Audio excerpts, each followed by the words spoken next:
నేను మేఘ్నా. బులెటిన్ల ముందుగా హెడ్లైన్స్ చూద్దాం. అంబేద్కర్ నగర్ బస్తీలో సీసీ కెమెరాల ప్రారంభం. దేశంలోనే అతి పురాతన 6వ ఇంజనీరింగ్ కళాశాల ఉస్మానియా యూనివర్సిటీ. బోయిన్పల్లిలో అంతర్జాతీయ మహిళా దినోత్సవం. నిరుపేదలకు ఇచ్చిన ఇళ్లను తొలగించాలన్న చిరిగే శ్రీనివాస్. ముస్లిం సంక్షేమానికి కట్టుబడి ఉన్నామన్న మంత్రి. అటవీ సంపద కాపాడటం కీలకం అన్న అటవీ శాఖ అధికారి. ఇరాన్ యుద్ధంతో ఒక్కసారిగా నిలిచిపోయిన క్రూడ్ ఆయిల్. కరీంనగర్ జిల్లాలో మాజీ చైర్మన్ మీడియా సమావేశం. కాలభైరవ స్వామి ఆలయంలో ప్రత్యేక పూజలు. 25వ వార్డు సమీపంలో టాయిలెట్ నిర్మాణం.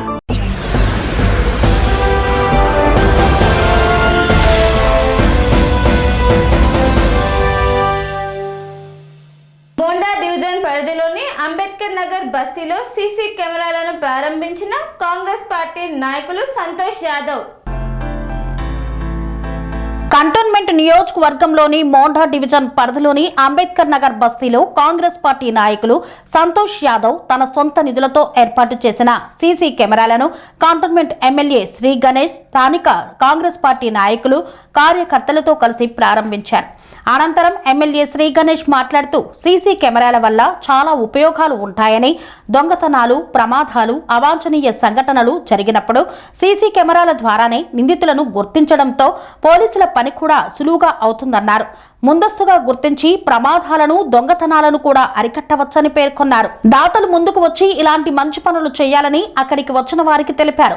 అంబేద్కర్ నగర్ బస్తీలో సీసీ కెమెరాల ఏర్పాటుకు ముందుకు వచ్చి నలుగురికి ఆదర్శంగా నిలిచిన సంతోష్ యాదవ్ ని ఈ సందర్భంగా ఎమ్మెల్యే ప్రత్యేకంగా అభినందించారు. ఈ కార్యక్రమంలో ఎమ్మెల్యే వెంట కాంగ్రెస్ పార్టీ నాయకులు నాగేష్ యాదవ్, వైష్ణవి యాదవ్, నరసింగరావు తదితరులు పాల్గొన్నారు. ఉస్మానియా యూనివర్సిటీ ఇంజనీరింగ్ కళాశాల దేశంలోనే అతి పురాతన 6వ ఇంజనీరింగ్ కళాశాల అన్న నీటిపారుదల సివిల్ సప్లై శాఖ మంత్రి ఉత్తమ్ కుమార్ రెడ్డి. ఉస్మానియా యూనివర్సిటీ ఇంజనీరింగ్ కాలేజీలో నేషనల్ లెవెల్ టెక్నికల్ సింపోసియంకు ఆయన ముఖ్య అతిథిగా పాల్గొని ప్రారంభించారు. ఈ కార్యక్రమంలో ఓయూవీసీ ప్రొఫెసర్ కుమార్, ఇంజనీరింగ్ కళాశాల ప్రిన్సిపల్ ప్రొఫెసర్ చంద్రశేఖర్ తదితరులు పాల్గొన్నారు.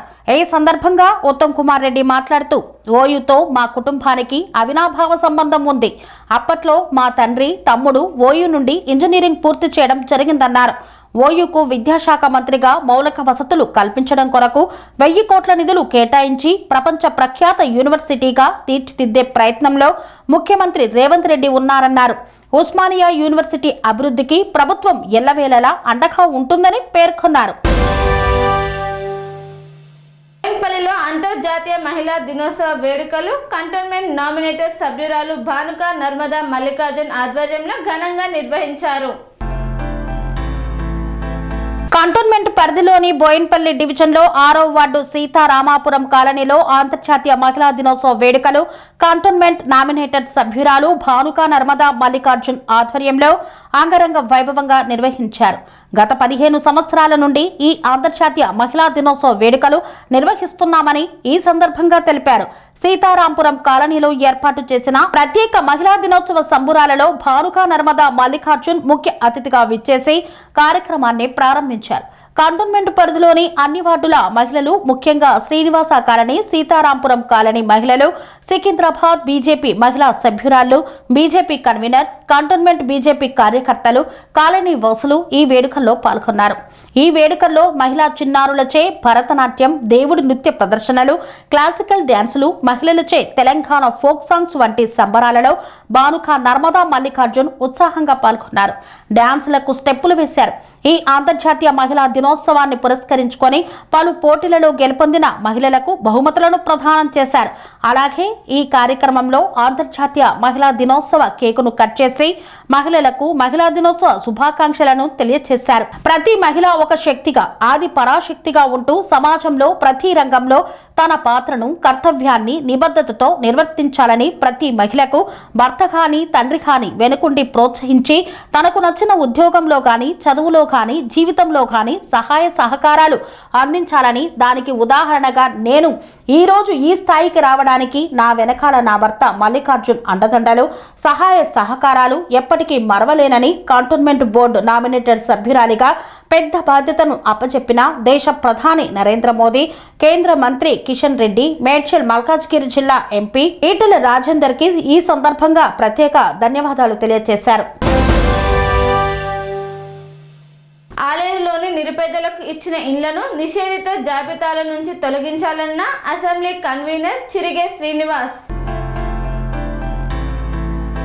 యాదాద్రి భువనగిరి జిల్లా ఆలేరు పట్టణంలో మీడియా సమావేశంలో BJP Aler assembly convener Chirige Srinivas మాట్లాడుతూ, ఆలేరు పట్టణం, ఆలేరు మండలంలోని ప్రతి గ్రామంలో గ్రామకంఠం కింద, శిఖం కింద ఉన్న భూముల, ఇండ్ల స్థలాలను నిషేధిత జాబితాలు పెట్టి ప్రజలను భయభ్రాంతులకు గురి చేస్తున్నారన్నారు.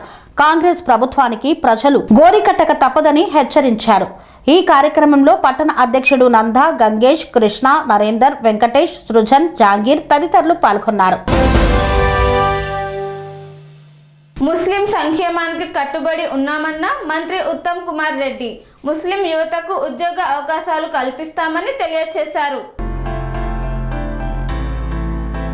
ముస్లింల సంక్షేమానికి కాంగ్రెస్ కట్టుబడి ఉందని మంత్రి ఉత్తమ్ కుమార్ రెడ్డి అన్నారు. కోదాడ పట్టణంలో మాజీ Waqf board chairman, Congress party minority నాయకులు జబ్బర్ ఏర్పాటు చేసిన ఇఫ్తార్ విందును ఆయన స్థానిక ఎమ్మెల్యే పద్మావతితో కలిసి ప్రారంభించారు. కాంగ్రెస్ ప్రభుత్వం లౌకిక ప్రభుత్వం అన్నారు. కోదాడలో ముస్లింల సంక్షేమానికి తాను, తన సతీమణి ఎమ్మెల్యే పద్మావతి అహర్నిశలు కృషి చేస్తున్నామన్నారు. ముస్లింల షాదీఖానాకు 3 కోట్లు, ఈద్గాకు 2 కోట్లు మంజూరు చేశామని, త్వరలో పనులు ప్రారంభం అవుతాయన్నారు. ముస్లింలు చదువుకొని అభివృద్ధి చెందాలన్నారు. ముస్లిం యువకులకు ఉద్యోగ అవకాశాలు కల్పించేందుకు కృషి చేస్తామన్నారు. జబ్బర్ తనకు మంచి మిత్రుడని, జబ్బర్ పేదలకు చేస్తున్న సామాజిక సేవా కార్యక్రమాలను అభినందించారు. ముస్లిం సోదరులకు ముందుగా రంజాన్, ఈద్ ముబారక్ తెలిపారు. కాగా రాష్ట్రంలో ఏర్పడ్డ గ్యాస్ కొరతపై విలేకరులు అడిగిన ప్రశ్నకు సమాధానం ఇస్తూ, డీలర్లు కృత్రిమ గ్యాస్ కొరత సృష్టిస్తే కఠిన చర్యలు తీసుకుంటామన్నారు. రేపు హైదరాబాద్లో ఈ సమస్యపై చీఫ్ సెక్రటరీతో, గ్యాస్ కంపెనీ యాజమానులతో సమావేశం ఏర్పాటు చేసి గ్యాస్ కొరత లేకుండా చేస్తామన్నారు.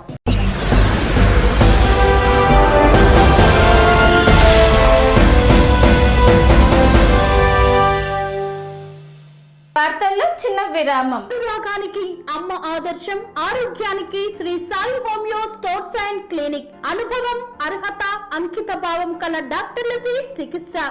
అన్ని రకాల ఆరోగ్య సమస్యలకు నమ్మకమైన ఎంపిక Shri Sai homeo stores and clinic. Diabetes, కీళ్ల నొప్పులు, సయాటికా, వెన్నుముక్క సమస్యలు, థైరాయిడ్, నిద్రలేమి, మానసిక సమస్యలు, ఋతు సమస్యలు, అన్ని రకాల దీర్ఘకాలిక వ్యాధులకు ప్రత్యేక హోమియో వైద్యం. అందరికీ అందుబాటులో అంతర్జాతీయ హోమియో వైద్యం Sri Sai homeo stores and clinic. మీ ఆరోగ్య సమస్య ఏదైనా ఇప్పుడు పరిష్కారం సాధ్యం. సైడ్ ఎఫెక్ట్ లేని వైద్యంతో సంపూర్ణ ఆరోగ్యం కొరకు సంప్రదించండి Sri Sai homeo clinic and stores, Bhavani Nagar, Ambedkar Nagar road, old Alwal, Secunderabad. సంప్రదించాల్సిన ఫోన్ నంబర్స్ 9000751751 మరియు 9000422525.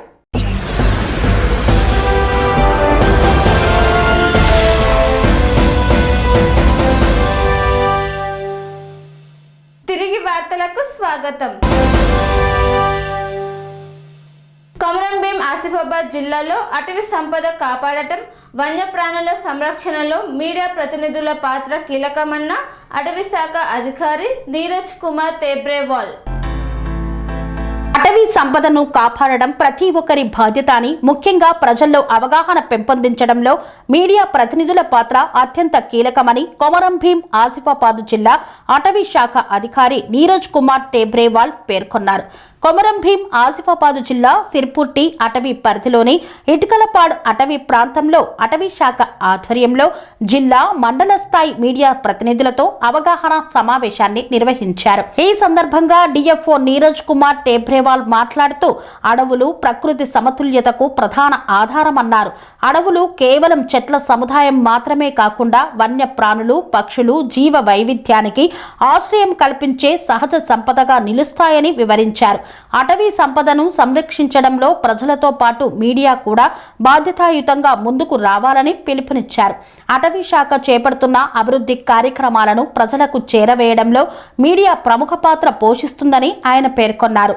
అడవుల్లో జరుగుతున్న అక్రమ కార్యకలాపాలు, వన్యప్రాణుల వేట వంటి అంశాలను వెలుగులోకి తీసుకురావడంలో మీడియా చురుకుదనం అభినందనీయమని తెలియజేశారు. అటవీ సంరక్షణపై ప్రజల్లో చైతన్యం పెంచేందుకు మీడియా సహకారం మరింత అవసరమని పేర్కొన్నారు. సిర్పూర్ పరిసర ప్రాంతాలు వన్యప్రాణుల సంచారానికి అనుకూలమైన ప్రాంతాలని, ముఖ్యంగా పులులు, చిరుతలు, జింకలు, అడవి పందులు వంటి అనేక వన్యప్రాణులు ఇక్కడ సంచరిస్తున్నాయని ఆయన తెలిపారు. వన్యప్రాణులకు ఎటువంటి ఇబ్బందులు కలగకుండా అటవీ శాఖ పలు చర్యలు చేపడుతోందని తెలిపారు. ఇటుకలపాడ్ అటవీ ప్రాంతంలో అటవీ భూములను సంరక్షించే దిశగా చర్యలు చేపడుతున్నామని డిఎఫ్ఓ వివరించారు. సుమారు 1700 ఎకరాల అటవీ భూమిలో ఇప్పటి వరకు 400 హెక్టార్ల భూమిని తిరిగి స్వాధీనం చేసుకొని అందులో విస్తృతంగా మొక్కలు నాటడం చేపట్టామని పేర్కొన్నారు. మిగిలిన భూములను కూడా దశల వారీగా స్వాధీనం చేసుకొని అటవీ అభివృద్ధికి చర్యలు తీసుకుంటామన్నారు. అటవీ ప్రాంతంలో పర్యాటక అభివృద్ధికి కూడా ప్రాధాన్యత ఇస్తున్నామని వెల్లడించారు. ఇటుకలపాడు మరియు వేంపల్లి అటవీ ప్రాంతాలను పర్యాటక కేంద్రాలుగా అభివృద్ధి చేయాలని ప్రణాళికలు సిద్ధం చేస్తున్నామని తెలిపారు.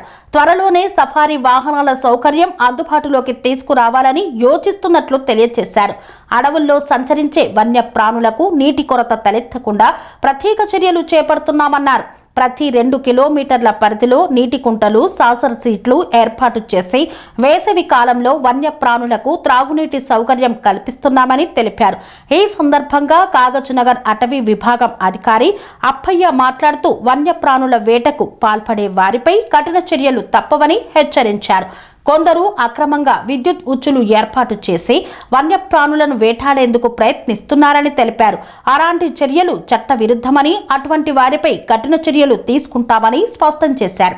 అనంతరం అటవీ అధికారులు మీడియా ప్రతినిధులను ఇటుకలపాడు అటవీ ప్రాంతానికి తీసుకువెళ్లి అక్కడ చేపట్టిన అభివృద్ధి పనులు, చెక్ డ్యాములు, నీటి కుంటలు, సహజ నీటి ఊటలు, వన్యప్రాణుల సంచార ప్రాంతాలను చూపించారు. అటవీ శాఖ చేపడుతున్న చర్యలను దగ్గరగా పరిశీలించి మీడియా ప్రతినిధులు అధికారులను అభినందించారు. ఈ కార్యక్రమంలో ప్రొబేషనరీ ఐఎఫ్ఎస్ అధికారి సుభాష్, సిర్పూర్టి ఏపీఆర్ఓ ప్రవీణ్ కుమార్, ఎఫ్ఎస్ఓ మోహన్ రావు, అటవీ శాఖ సిబ్బంది మరియు పలువురు మీడియా ప్రతినిధులు పాల్గొన్నారు. ఇంకోటి పులులు ఇళ్ళనే సెటిల్ అయింది అంటే అంతకంటే మనకి ఏం నిదర్శనం. That is great. ఇట్లాంటి ఆఫీసర్లు మనకు రేంజ్కి ఒక్కరు ఉన్నా కూడా మన తెలంగాణ డిపార్ట్మెంట్ బ్రహ్మాండంగా నెక్స్ట్ లెవెల్కి ఎదుగుతుంది. సో మనం అందరం వీళ్ళను ఇంకా గొప్పగా పనిచేయాలని కోరుకోవడం తప్ప మనం ఆయనకి ఏమి ఇవ్వగలం, గట్టిగా చప్పట్టు కొట్టడం తప్ప. కొమరం భీం ఆసిఫాబాద్ జిల్లాలో ఉన్నటువంటి అటవీ ప్రాంతాలలో వన్యప్రాణుల సంరక్షణ కోసం, అడవుల సంరక్షణ కోసం అటవీ శాఖ చేపడుతున్నటువంటి విస్తృతమైన కార్యక్రమాల మీద అసలు అడవిలో ఏం జరుగుతుంది అనే విషయాన్ని ప్రజల్లోకి శక్తివంతంగా తీసుకుపోవడానికి ముఖ్య కారకులైనటువంటి ముఖ్యంగా ప్రింట్ అండ్ ఎలక్ట్రానిక్ మీడియాకి సెన్సిటైజ్ చేసే కార్యక్రమాన్ని ఈరోజు కాగజ్నగర్ డివిజన్లోని సిర్పూర్ రేంజ్లో నిర్వహించడం జరిగింది. ఇందులో భాగంగా అటవీ అధికారులు తమ దైనందిన జీవితంలో ప్రతిరోజు చేస్తున్న సాహసోపేతమైన కార్యక్రమాలు ఏమిటి, దానివల్ల వాళ్ళు ఎంత స్ట్రగుల్ అవుతున్నారు, తదనుగుణంగా అడవులు ఎంత గొప్పగా అభివృద్ధి చెందుతున్నాయి, వన్యప్రాణులు ఎంత చక్కగా ఈ ప్రాంతానికి అలవాటు పడుతున్నాయి అనేది ఈరోజు విస్తృతంగా చర్చించడం జరిగింది. ఈ ఒక్కరోజు వర్క్షాప్లో చాలామంది అంటే జిల్లా వ్యాప్తంగా ఉన్నటువంటి మన ప్రింట్ మీడియా, ఎలక్ట్రానిక్ మీడియా మిత్రులందరూ కూడా పాల్గొని అడవుల పరిరక్షణకు జరుగుతున్న చర్యల్ని వాళ్ళు చక్కగా విన్నారు. తర్వాత వాళ్ళు సెన్సిటైజ్ కూడా అయ్యారు. ఎందుకంటే అడవులు ఇంత సస్యశ్యామలంగా ఉండడం వెనుక ఇంత కష్టం దాగి ఉందా అన్న విషయాన్ని వాళ్ళు ఇవాళ ప్రధానంగా గ్రహించారు. ఐ థింక్ ఇక నుంచి వాళ్ళు రాసే ప్రతి అక్షరంలో, వాళ్ళు చూపే ప్రతి చిత్రంలో అటవీ అధికారుల యొక్క అన్సంగ్ హీరోస్ అంటాం కదా, బయటికి చెప్పబడని సాహసోపేత కార్యక్రమాలన్నీ ఒక్కొక్కటిగా వెలుగులోకి వస్తాయని, అవన్నీ ప్రజల్లోకి సహజంగా సజీవంగా వెళ్ళి ప్రజల్ని చైతన్యవంతం చేసి ప్రజలందరూ కూడా అడవుల రక్షణకు పాటుపడేలాగా చేస్తాయని భావిస్తున్నాను. ఇరాన్ యుద్ధంలో ఒక్కసారిగా క్రూడ్ ఆయిల్ దిగుమతులు నిలిచిపోయాయి. దీంతో భారత్లో భారీ గ్యాస్ కొరత ఏర్పడింది. ఇరాన్ యుద్ధంతో ఒక్కసారిగా క్రూడ్ ఆయిల్ దిగుమతులు నిలిచిపోయాయి. దీంతో భారీగా గ్యాస్ కొరత ఏర్పడింది. వంట గ్యాస్కు ఇబ్బంది లేకపోయినా కమర్షియల్ గ్యాస్ కొరత కారణంగా కొన్ని స్థితిల్లో హోటళ్లను సైతం మూసివేయాల్సిన పరిస్థితి. అయితే భారతదేశంలో ఎల్పీజీ కొరత ముగింపు దశకు చేరుకున్నట్టు అనుకోవాలి. దేశానికి భారీ స్థాయిలో గ్యాస్ వస్తున్నదని ప్రభుత్వ అధికారి వెల్లడించారు. ప్రస్తుత దేశం హర్ముజ్ జలసంధి కాకుండా ఇతర మార్గాల ద్వారా చమురు మరియు గ్యాస్ దిగుమతి చేసుకుంటుంది. అధికారి వివరాల ప్రకారం ముడి చమురులో 75% భాగం హర్ముజ్ కాకుండా ఇతర మార్గాల ద్వారా వస్తుందని వెల్లడించారు. ప్రత్యామ్నాయ మార్గాల ద్వారా సరఫరా కొనసాగుతుందని అధికారి తెలిపారు. భారతదేశం అవసరాలలో 60% భాగాన్ని దిగుమతి, 90% హర్ముజ్ మార్గం ద్వారా పొందుతుంది. ప్రభుత్వ చర్యలతో దేశీయ ఎల్పీజీ ఉత్పత్తి 25% పెరిగింది. వినియోగదారులకు పంపిణీ జరుగుతుంది. మరోవైపు దేశీయ ఎల్పీజీ ధర ప్రస్తుతం $913 అని అధికారులు తెలిపారు. పశ్చిమ ఆసియాలో ఉద్రిక్తతల కారణంగా గ్యాస్ సరఫరాలో 30% అంతరాయం వచ్చిందని, ఎల్పీజీ ధరలను స్థిరంగా ఉంచడానికి మంత్రిత్వ శాఖ చర్యలు తీసుకుంటున్నట్లు తెలియజేశారు. కరీంనగర్ జిల్లాలో మాజీ మేయర్, రాష్ట్ర సివిల్ సప్లై కార్పొరేషన్ మాజీ చైర్మన్ సర్దార్ రవీందర్ సింగ్ మీడియా సమావేశం నిర్వహించారు. సిద్దిపేట జిల్లా గజ్వేల్ నియోజకవర్గం లక్ష్మక్కపల్లిలో ఆర్వీఎం ఆసుపత్రిలో చికిత్స పొందుతూ వ్యక్తి మృతి చెందిన ఘటన చోటు చేసుకుంది. రోడ్డు ప్రమాదంలో కాలుకు గాయం అవుతే వ్యక్తి చనిపోవడం ఏంటని మృతుడి బంధువులు ఆసుపత్రి వద్ద ఆందోళనకు దిగారు. 2 రోజుల కిందట మూలుగు మండలం క్షీరసాగర గ్రామానికి చెందిన చెట్లపల్లి విజయేందర్ రోడ్డు ప్రమాదంలో గాయపడ్డాడు. దీంతో కుటుంబీకులు చికిత్స కోసమని లక్ష్మక్కపల్లి ఆర్వీఎం ఆసుపత్రికి తీసుకొచ్చి అడ్మిట్ చేశారు. కాగా ఆరోగ్యశ్రీ కింద రాజేందర్కి వైద్యులు గాయమైన కాలికి ఆపరేషన్ చేసి చికిత్సలు అందించారు. చికిత్స పొందుతూ గురువారం రోజున బాధితుడు మృతి చెందాడని ఆసుపత్రి వైద్యులు కుటుంబీకులకు తెలిపారు. కాలికి గాయమైతే వ్యక్తి చనిపోవడం ఏంటని మృతుడి కుటుంబీకులు ఆసుపత్రి వైద్యులను ప్రశ్నించారు. ఏదైనా సమస్య ఉంటే మాకు ముందే సమాచారం ఇవ్వాలి కానీ చంపడం ఏంటంటూ వారు ఆవేదన వ్యక్తం చేశారు. తెలంగాణలో ఆర్వీఎం ఆసుపత్రికి ఎవరు రావద్దని, వస్తే ఇలా కుటుంబీకులను కోల్పోయి వాళ్ళ చెప్పుతో వాళ్లే కొట్టుకోవాల్సిన పరిస్థితి దాపురిస్తుందంటూ కన్నీరు మున్నీరయ్యారు. మృతుడికి భార్య, 3 చిన్నారులు ఉన్నారని, ఇక కుటుంబ పెద్ద దిక్కును కోల్పోయిన వాళ్లకు ఎవరు దిక్కు అంటూ ఆందోళన వ్యక్తం చేశారు. ఏమైంది? చనిపోయిన మనిషి బండి మీద పోతుంటే కింద పడ్డాడు. కింద పడి కాలు వేస్తే 3 రోజులకు మళ్ళా ట్రీట్మెంట్ చేసినాక కాలు చేసినాక మళ్ళా లేవారు అది బాగలేవా అని చెప్పి ఇలా మళ్ళా చనిపోయారు అని చెప్పి ఇది చేశారు. ఈరంత హాస్పిటల్ వేస్ట్ హాస్పిటల్ తెలంగాణ నేడలేదు. ఈ ఆర్ఎం హాస్పిటల్ అంతా వేస్ట్, తెలంగాణ నేడలేదు.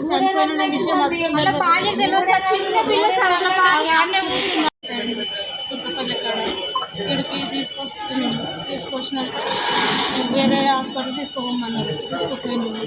ఆడవినా అది కాలేదు. మళ్ళీ ఇటు రాస్తే ఇటు వచ్చినాక కాలుకు చేసిరు, ఆపరేషన్ చేసినాక మంచిగా నిన్న రాగా మంచిగా మాట్లాడారు.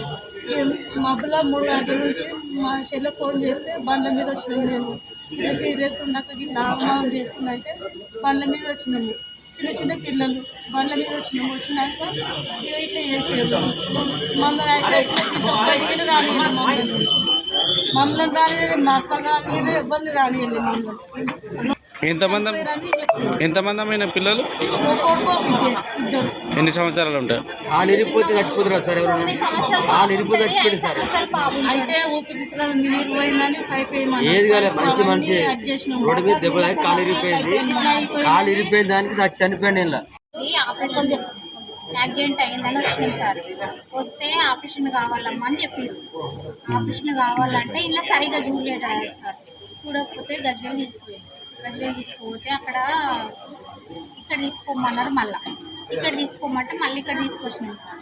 తీసుకొస్తే ఇక్కడ ఆపరేషన్ చేసిర్రు, బాగానే ఉండు, మాట్లాడిండు, మంచిగానే ఉంది, అంత బాగుంది. అంత బాగున్నాక పొద్దున తీసుకోపోయారు సార్ లోపలికి. తీసుకుపోయి మమ్మల్ని 4 గంటలు తీసుకుపోయారు సార్. తీసుకుపోతే సరే ఆ డాక్టర్లు చూసుకుంటాను, మమ్మల్ని ఎవ్వరు రాలేదు సార్ లోపలికి. తమ్ముడు సార్ అంతే సంతకాలు తీసుకురు అంతే, సంతకాలు తీసుకురు అంతే. ఇక మాకు తెలియదు సార్. బాగుంది, చిన్న చిన్న పిల్లలు సార్. వాళ్ళు 3 సంవత్సరాలు ఒక బాబు ఉంటాడు, 9 సంవత్సరాలు పాప ఉంటుంది సార్. అంతే, ఇంకా అంతకంటే మించి ఏం లేదు. మంచిగా అవుతుంది. వేరే హాస్పిటల్ తీసుకోరమ్మని చెప్పలేదు సార్ మాకు. మా చిన్న మరిది అయినా 9 సంవత్సరాలు ఉన్న పిల్ల అప్పుడు మొత్తం మరిది. నేను జారిన మా మరిది యాక్సిడెంట్ అయితే మల్లవర్ దగ్గర అయితే ఇక్కడ తీసుకొచ్చాము. తీసుకొచ్చాము ఒక 1 అవర్ దాకా ఎవరు పట్టించుకోకపోతే మేము గజ్వేల్ తీసుకెళ్ళిపోతే అక్కడ స్కానింగ్ గినింగ్ తీశారు, కానీ అక్కడ కుదరలేదు. మళ్ళీ ఇక్కడ తీసుకొచ్చినాక ఆపరేషన్ చేశారు. అంతా బాగానే ఉన్నాక మళ్ళీ ఈరోజు మార్నింగ్ వచ్చేసి ఊపిరితిత్తులలో గాలి ఆడతలేదని చెప్పేసి అన్నారు. అయితే లోపల పైపేయాలన్నారు. సరే వేయండి అని చెప్పేసి అన్నాము. అంతా సైన్ అన్నీ తీసుకోరు, లోపల తీసుకుపోయారు, ఆపరేషన్ చేసారు. తర్వాత చనిపోయారని చెప్పేసి అన్నారు. జరిగింది కాలు యాక్సిడెంట్ అయితే కాలు ఇరిగిపోయినాక తీసుకొచ్చారు. అదే కారు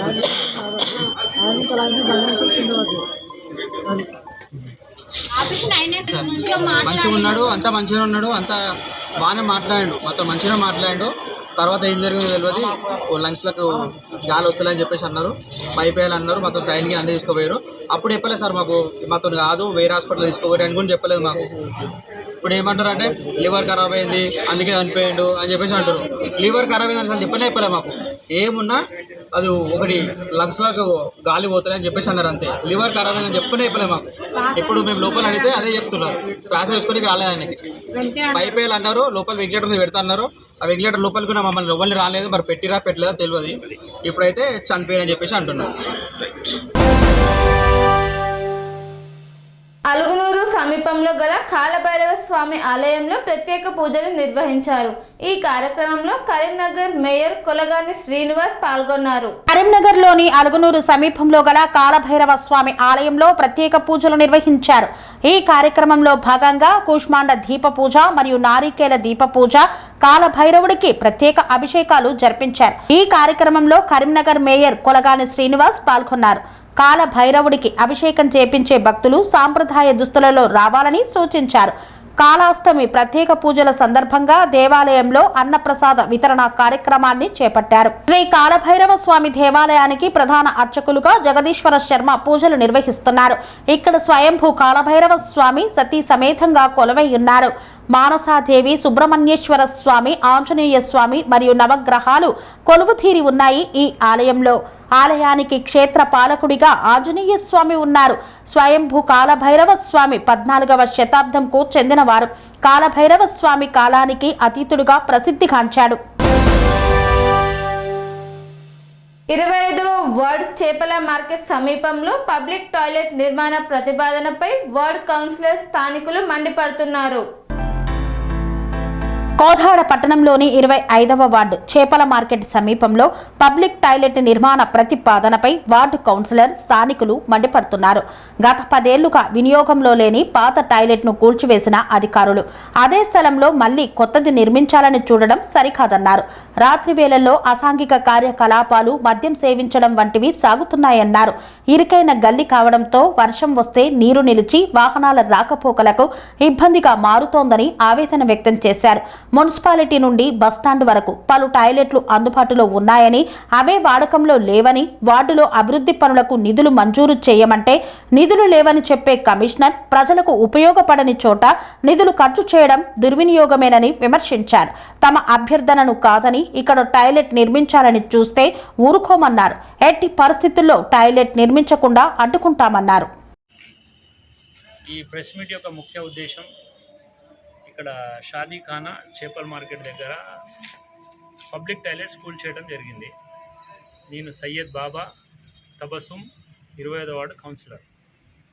ఓకే, ఈ ప్రెస్ మీట్ పెట్టడానికి ముఖ్య ఉద్దేశం ఏంటంటే నిన్న సడన్గా డిఈ ఏఈ మున్సిపల్ కమిషనర్ గారు ఒక కాంట్రాక్టర్, ప్రైవేట్ వ్యక్తి నరేందర్ అనే కాంట్రాక్టర్ని తీసుకొచ్చి పబ్లిక్ టాయిలెట్ని కూల్చేయడం జరిగింది. పబ్లిక్ టాయిలెట్ని కూల్చేసే ముందల ఇది 25వ వార్డు కింద వస్తుంది. అట్లీస్ట్ కౌన్సిలర్కి ఒక ఇన్ఫర్మేషన్ కూడా లేదు. అడిగితే అంటారు అవునా ఇది 25వ వార్డులోకి వస్తుందా అని ఒక సమాధానం. ఎట్లాంటి సమాధానం అంటే ఒక రెస్పెక్ట్ లేకుండా ఒక సమాధానం ఇవ్వడం జరిగింది. సో వాళ్ళు కూల్చిర్రు. ఆ పబ్లిక్ టాయిలెట్ అనేది ఎవరికి యూజబుల్ కాదు. గత 10 సంవత్సరాల నుంచి ఎవరికి యూజబుల్ కాదు. ఎందుకంటే ఇది మీరు చూస్తున్నారు, ఇది మన షాదీఖానా ఉన్నది, షాదీఖానా చేపల మార్కెట్ ఉన్నది. ఆ కంపు ఈ కంపు వల్ల షాదీఖానా కూడా యూజ్ లేకుండా పోయింది. సో షాదీఖానాని ఉర్దూ స్కూల్ పెట్టుకున్నారు, ఏదో అది నడుస్తున్నది. అయితే పబ్లిక్ టాయిలెట్ అనేది చాలా సంవత్సరాల నుంచి ఇది ఏమైందంటే ఇక్కడ మందుల వ్యాపారం మరియు ప్రాస్టిట్యూషన్, వ్యభిచారం, ఈ రెండింటికి అడ్డా అయిపోయింది. ఇది నేను చెప్తున్న మాట కాదు, మా వార్డు ప్రజలు చెప్తున్న మాట. ఇది అవునా కదా? మా వార్డు ప్రజలు చెప్తున్నది. మా వార్డు ప్రజలు మొన్న నాకు ఓటేసినప్పుడు కూడా ఒకటే నాకు రిక్వెస్ట్ చేసారు, ఇక్కడ నుంచి మాకు పబ్లిక్ టాయిలెట్ తీసేయాలి అని అంటేనే వాళ్ళు, నేను హామీ కూడా ఇచ్చిన వాళ్ళకి, ఈ పబ్లిక్ టాయిలెట్ అవసరం లేదు, ఎవరు యూజ్ చేయట్లేదు, దాన్ని వేరే పనులకు యూజ్ చేస్తారు కాబట్టి తీపిద్దామన్నా అని వాళ్ళకి కూడా నేను ప్రామిస్ చేసిన. అయితే నేను అన్ఎక్స్పెక్టెడ్గా వాళ్ళు వచ్చి కూల్ చేసిరు, సంతోషం. ఇక్కడ దాకే ఆగాలి మీరు. మేము వచ్చి మళ్ళీ నిన్న కాంట్రాక్టర్ వచ్చి నేను ఇక్కడ ముగ్గు పోసి ఆల్రెడీ డబ్బులు కూడా శాంక్షన్ అయినాయి. యాక్చువల్లీ డబ్బులు 18 లక్షలైనా 20 లక్షలైనా ఎగ్జాక్ట్ ఫిగర్ అయితే నాకు తెలియదు, కొన్ని లక్షలు శాంక్షన్ అయినాయి. ఇక్కడ కడదామని అనుకుంటారంట. నేను ఒకటే ప్రశ్నిస్తున్నా కమిషనర్ గారికి, మున్సిపల్ సిబ్బందికి, మీరు ఫస్ట్ కూలగోల్చినప్పుడు కౌన్సిలర్ గారికి మాకు ఇన్ఫర్మేషన్ ఇవ్వలేదు. మరి పబ్లిక్ టాయిలెట్ ఎందుకు కడుతున్నారు? ఇది ఎవరి కోసం యూజ్ అవుతుంది? మీరు మున్సిపాలిటీ, పాత మున్సిపాలిటీ దగ్గర నుంచి ఇది మన బస్టాండ్ దాకా ఒక 3-4 పబ్లిక్ టాయిలెట్స్ ఉన్నాయి. అవి ఓపెన్ చేయడానికే మీకు తీరిక లేదు. మళ్ళీ ఇంకో కొత్త పబ్లిక్ టాయిలెట్ కడతారంట. ఇది ఎంతవరకు న్యాయం అని అడుగుతున్నా నేను. కావున మీరు దయచేసి మా వార్డు వాళ్ళు మొత్తం చెప్తున్నా కదా, ధర్నా చేసేదాకా తీసుకెళ్ళొద్దు. ఇది పబ్లిక్ టాయిలెట్ ఇక్కడైతే మాకు అవసరం లేదు. ఇది నా యొక్కది కాదు, మా 25వ వార్డు ప్రజలందరిది. ఎందుకంటే ఈ బజారు, ఈ గల్లీలో నుంచి పోవడానికి కూడా ఇబ్బంది అవుతుంది. ఏ ఆడమనిషి తలెత్తుకొని కూడా తిరగలేదు, అంత న్యూసెస్ ఉంది ఇక్కడ. కాబట్టి దయచేసి కమిషనర్ గారికి, మున్సిపల్ పాలక వర్గానికి చెప్తున్నా, నేను ఒకటే విన్నపం చేస్తున్నా, మీరు రేపటి రోజున ఇది కడతాం అంటే చెప్తున్నా కదా, నేను ధర్నా చేయడానికి కూడా వెనకాడనని చెప్తున్నా. నాకేందంటే ప్రజలే ముఖ్యం, ప్రజలు చెప్పిందే నేను చేస్తా. నా పర్సనల్, నా సులాభం కోసం ఒక్క పని చేయను, రాబోయే 5 సంవత్సరాల్లో అయినా మేము చెయ్యను.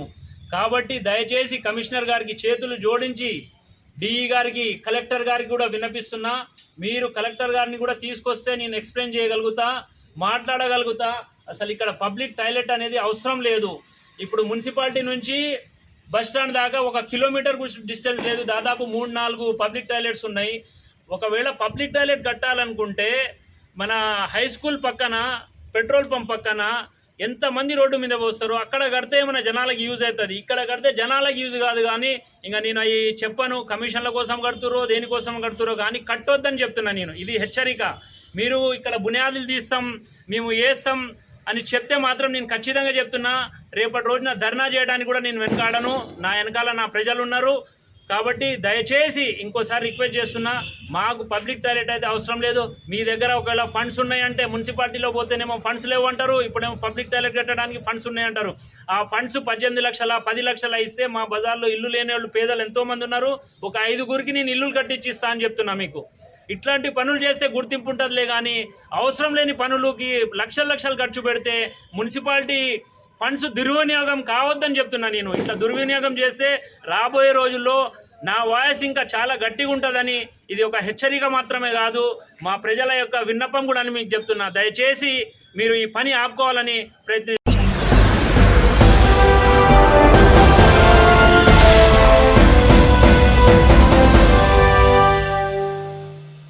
ఇంతటితో వార్తలు సమాప్తం. మరిన్ని అప్డేట్స్ కోసం చూస్తూనే ఉండండి TR9 TV. Serenity model high school విద్యార్థులకు అమ్మఒడి, సామాన్యులకు అందుబాటులో ఉన్న బడి సెరెనిటీ. మేడ్చల్ జిల్లాలో మేటిగా నిలిచి సాటిలేని ఫలితాలను సాధిస్తున్న నెంబర్ 1 స్కూల్ సెరెనిటీ. మా ప్రత్యేకతలు ప్రతి విద్యార్థి పట్ల వ్యక్తిగత శ్రద్ధ, activity based learning and digital class rooms, computer lab, 100% ఫలితాలు, sports and cultural activities, yoga, abacus మరియు Vedic maths education. Please visit Serenity Model High School, Nagaram. Admissions are in progress. Call 040-271-46899 and 040-271-48699.